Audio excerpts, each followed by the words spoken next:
I don't know if you know, but in Bulgaria, architecture competitions are a big problem. Bulgarian architects don't really trust all kinds of competitions that happen around the world. So this is maybe one of the first projects that happen like open. Is there some sort of similar situation in Portugal, or what are the biggest problems in Portugal with architecture? This is kind of unique that such a big public space is an open competition. Also in Portugal, this will be special.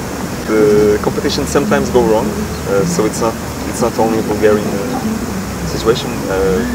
We've had 2 competitions that we won and it didn't happen. One in Greece, one in Portugal, and we know of friends, also young officers, that won competitions in Norway, in many countries where conditions change, so economic, political conditions change, and then it's not a Bulgarian it's not a Bulgarian thing.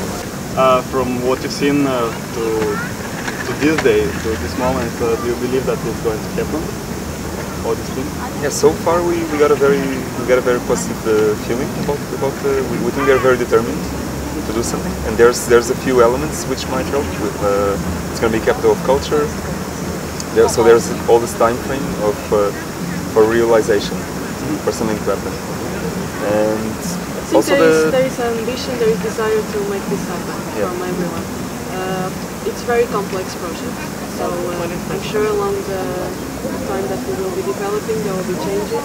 But so far we've only received we are very positive impressions about this and that it will happen. And also I think they have the feeling that this is something that it's the time of the city, the time of the square to be changed. You are here for a few days. How do you see the square life? What changed in your project, in your ideas? Well, nothing really changed in our ideas. It's just that we really came to realize that this is a very used space. It's very busy.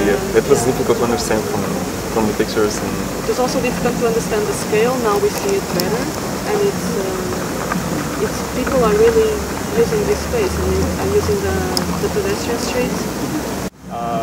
Can you say that a square needs any parking space to go this type of public spaces?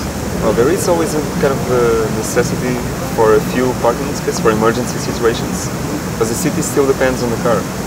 We know that the future will be probably there won't be any cars, but at the moment a lot of the emergency, especially emergency transport and services depend on car access. So there's always a need for a few parking spaces, and we believe that this actually, if the public space is really nice, you can drive on and park a bit and then leave, and it won't be a problem.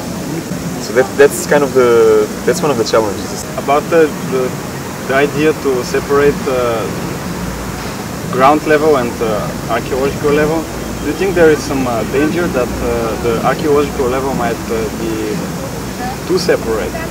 Well, I think archaeological level will become also some kind of like a museum space.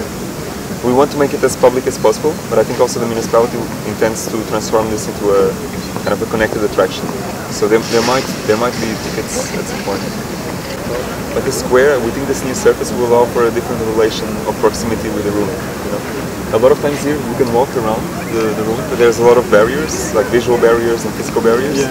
So there's always a certain distance, and we think it's kind of a design detail almost, the way that you can walk on top, but you feel this proximity will become more evident, more present.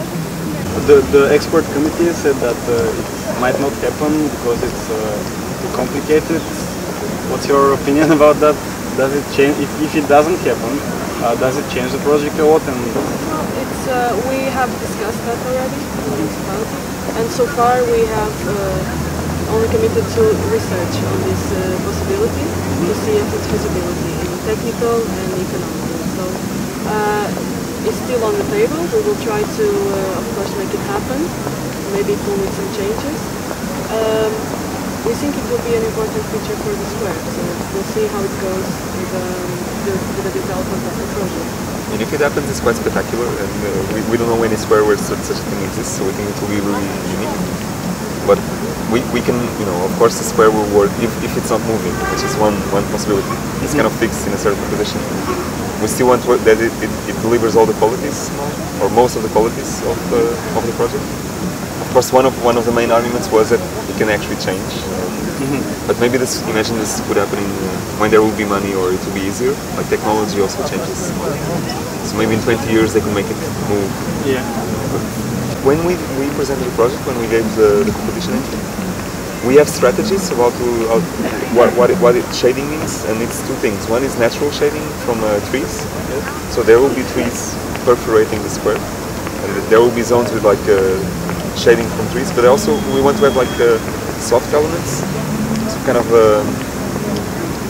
tent structures, umbrellas. Temporary. But these are temporary, and they can move around, and they can be, maybe in summer you have this thing full of shading, and in winter you can just take it away and have the sun. There are places in the world that are made with wood, open air places. Can you make some examples how this might happen? Well, we were kind of looking at two things mainly, where there are like large outdoor space with wood. One was the piers, like in America, and they're by the water. And these spaces basically they have to resist like kind of extreme weather conditions. And the other one was kind of contemporary. There are a few examples of contemporary squares which are made out of wood. So we thought it is possible, and there's a big checklist for the material. And also the other thing is kind of the traffic maybe. In some places, as you said, there might be cars going on top, and that will not work, I think. How do you imagine this place that we're sitting right now in 5 years? 2019. I don't think we can expect that everything is finished in 2019. It's a very long process. Because it's so big, it will involve a lot of bureaucratic aspects and administrative aspects. And this takes a lot of time.